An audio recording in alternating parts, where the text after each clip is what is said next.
Економски раст од 3,5% и инфлација од 4%. Народната банка ги ревидираше надолу проекциите за годинава. Според гувернерот Трајко Славески, врз македонската економија демнат ризиците поради пролонгирање на војниот конфликт на Блискиот Исток.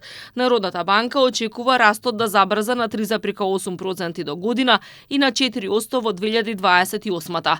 Вели дека и покрај неповолното надворешно окружување и намалената побарувачка од странство, девизните резерви се стабилни на 5,25 милиарди евра, фискалната консолидација продолжува, а се очекува и силен ефект од капиталните и странските инвестиции. Имајќи ги предвид исклучително зголемената светска неизвестност и непредвидливоста поради војниот конфликт на Блискиот Исток и потребата од дополнителни информации за поцелосно согледување на ефектите врз домашната економија.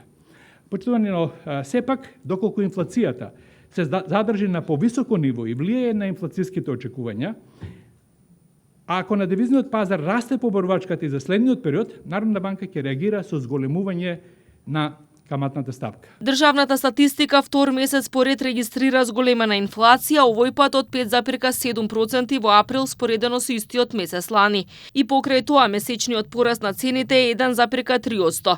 За премиерот Мицкоски инфлацијата е според очекувањата и согласно порастот на трошоците и во земјите од регионот. Вели споредбената основа е мала, бидејќи лани во април имаше великденска кошничка, а при тоа најмногу поскапел транспортот, а не храната. Бугарија е над 6%, еврозоната е над 3%, Хрватска е околу 6%, слично е и во Грција, Косово е 7-8% и реков во рамките на тие 5-6% очекувам да биде годишната инфлација. Основните прехранбени производи, годишната стапка на промена, односно месечната стапка на промена, па и годишната е помала од вкупната инфлација, а најголемите отстапувања се во делот на транспортните услуги, посебно билетите за нискобуџетните авиокомпании.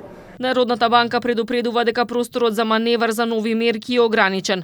Во вакви услови, вели Славески, можностите на Народната банка се мали. Централната банка воведе неколку измени кај задолжителната резерва и некои други мерки, но засега не планира да ја намали референтната камата за да ги повлече парите од оптек. Немавме некој посилен удар, но останува, нели, како што рековме, да се види.